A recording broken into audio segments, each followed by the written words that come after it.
وہ ایک گھریلو شرمیلی سی لڑکی تھی، کبھی اداکارہ بننے کے بارے میں سوچا بھی نہ تھا، لیکن تقدیر میں جو لکھا ہو کر رہتا ہے۔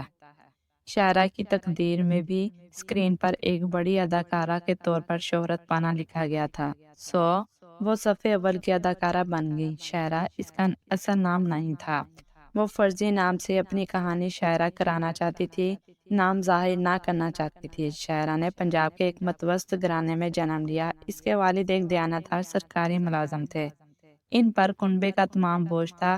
یہ 9 افراد پر مشتمل تھا۔ شائرہ اپنے بہن بھائیوں میں سب سے بڑی تھی، اسی شرف نے اس کو ذمہ داری کا احساس بھی دلایا۔ تعلیم مکمل کرتے ہی اپنے حساس دل سے مجبور ہو کر وہ اپنے والد کا سہارا بننے کے بارے میں سوچنے لگی۔ اس کی ایک سہیلی دیکھتے دیکھتے ایئر لائن جوائن کرتے ہی اپنے گھرانے کی خوشحال سرپرست ہو گئی۔ اس کا نام شبانہ تھا۔ شبانہ اسے کہتی کہ کب تک معمولی ملازمت کے اصول کی خاطر دھکے کھاتی رہو گی؟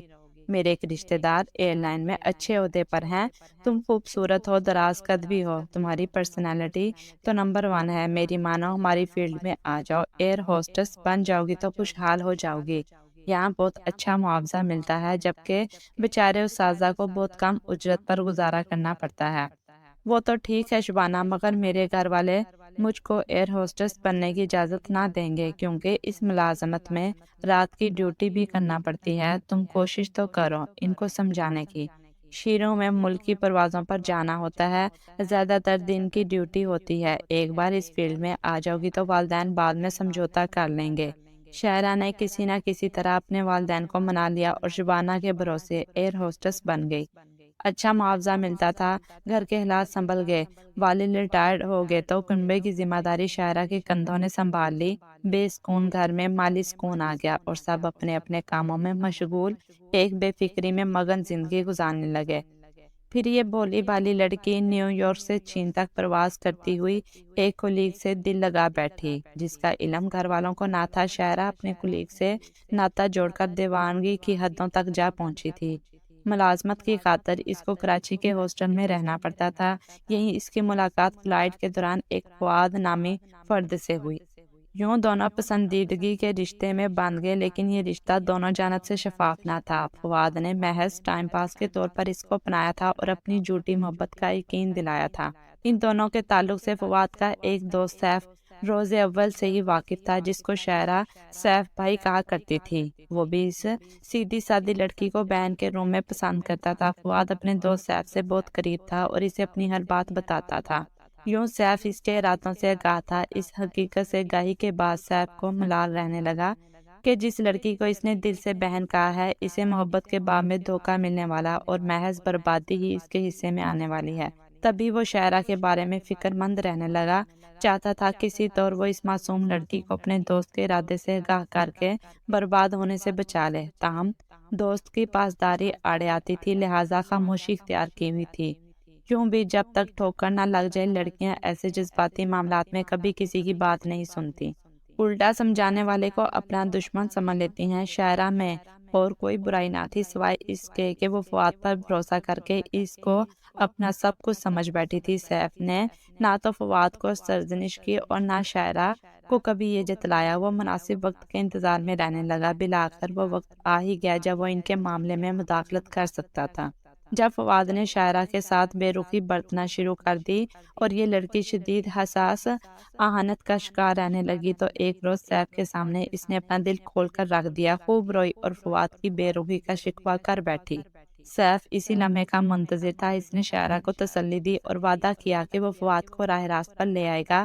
اس نے دو سے بات کی اور اس کو شائرہ کے ساتھ شادی کرنے کو کہا۔ اسی بات سے تو فواد بھی دکتا تھا۔ وہ صرف اچھا وقت گزار کر اپنی دوست لڑکیوں کو بیچ راستے میں چھوڑ دیا کرتا تھا اور جو لڑکی شادی کے لیے اصرار کرتی اس سے کنارہ کش ہو جاتا تھا۔ سیف اس کی عادت سے واقف تھا۔ اس نے پھر بھی اسے سمجھانے کی بہت کوشش کی۔ فواد نے اس کی نصیحتیں ایک کان سے سنی اور دوسرے سے نکال دی۔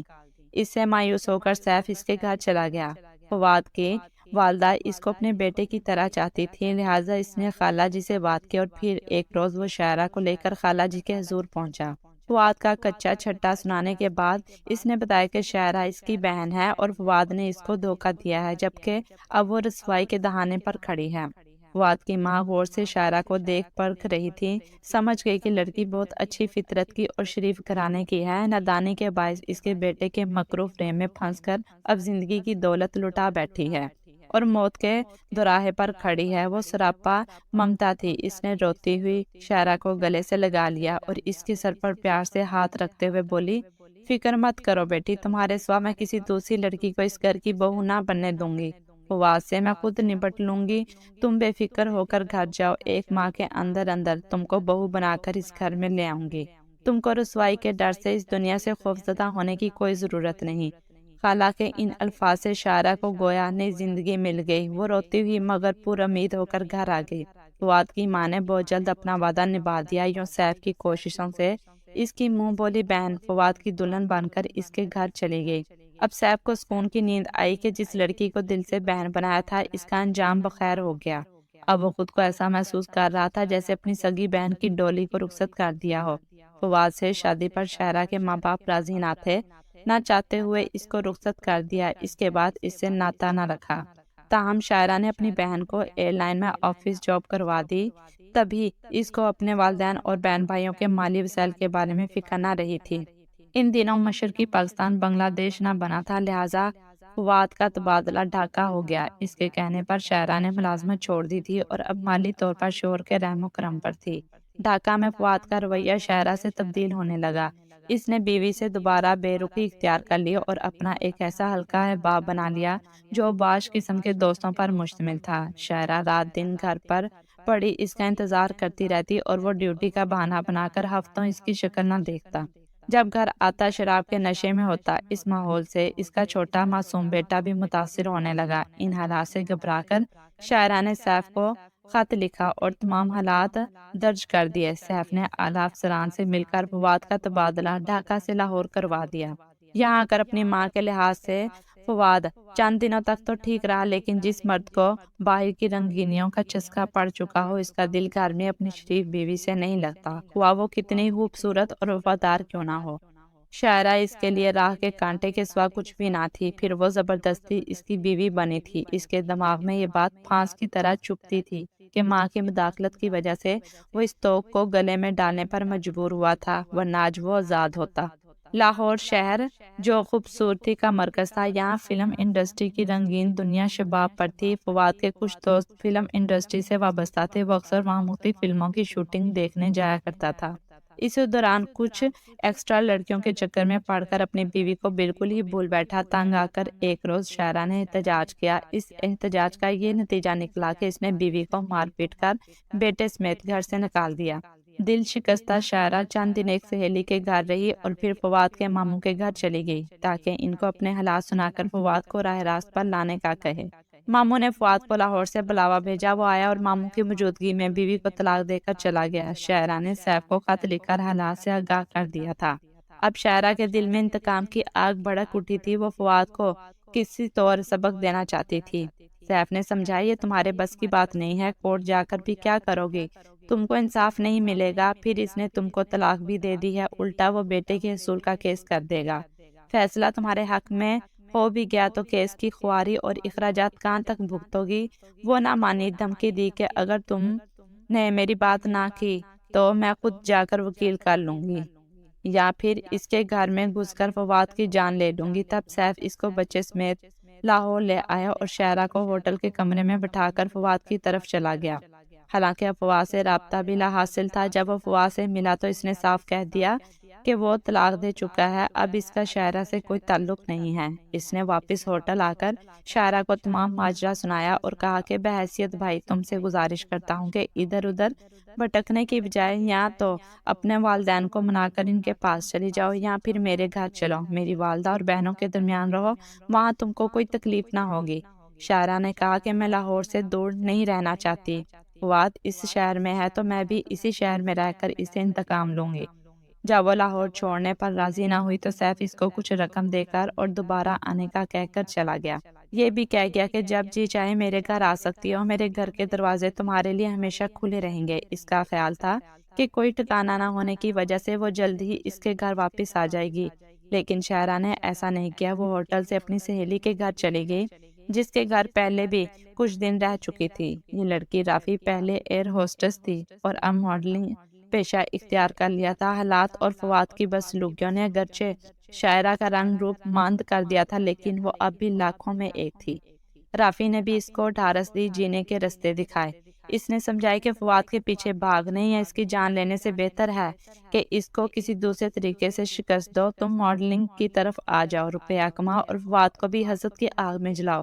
یوں وہ دل شکستہ شاعرہ کو ایک پر رونق دنیا میں کھینچ لائی۔ پہلے ماڈلنگ اور پھر فلم جوائن کو اپنا لیا۔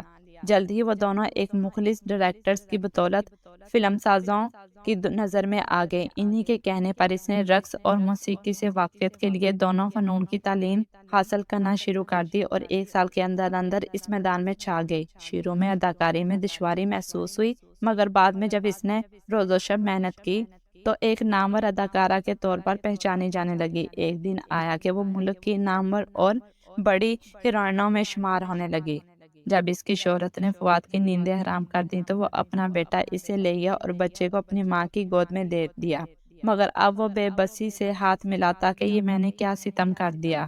وہ اب اس کا حسن دیکھا تڑپ جاتا کہ یہ حسن جو میری ملکیت تھا، اس کے جلوے سرعام لوگوں کی تفریح کے لیے ہو گئے ہیں۔ وہ جو میرے کہنے سے ملازمت چھوڑ کر برقع بھی پہننے لگی تھی، اس کو سر عام رقص کے لیے مجبور کر دیا۔ وہ ہر ایک سے کہتا تھا شاعرہ نے مجھ سے کیسے انتقام لیا ہے۔ اس نے سیف سے رابطہ کیا اور کہا کہ اپنی منہ بولی بہن کو سمجھاؤ، ایک بار مجھ سے بات کر لے، میں اس سے معافی مانگنا چاہتا ہوں، میں عمر بھر اس کو معاف نہیں کر سکتی۔ سیف کو اس نے یہی جواب دیا تھا، وہ مرد جو غلط قسم کی لڑکیوں کے پیچھے دیوانہ ہو اور اپنی باوفا بیوی کی قدر نہ جانے، وہ میرے نزدیک اس لائق نہیں کہ اسے بات کی جائے۔ یہ سچ ہے کہ جھوٹ خدا جانے اب فواد کس حال میں ہے۔ اب تک وہ اپنی سابقہ بیوی کو یاد کر کے روتا ہے یا نہیں، لیکن یہ ایک حقیقت ہے کہ شاعرہ کے دل میں اب تک اس کا پیار باقی ہے۔ جب بھی وہ اپنی شادی کی تصویر نکال کر دیکھتی ہے تو دل سے لگا کر رو پڑتی ہے اور کہتی ہے کہ اس سے اچھا کوئی ماضی نہیں جیسا میرا ماضی تھا۔ عورت بھی کتنی بڑی پہیلی ہے کہ جس کو سمجھنا ہر کسی کے بس کی بات نہیں۔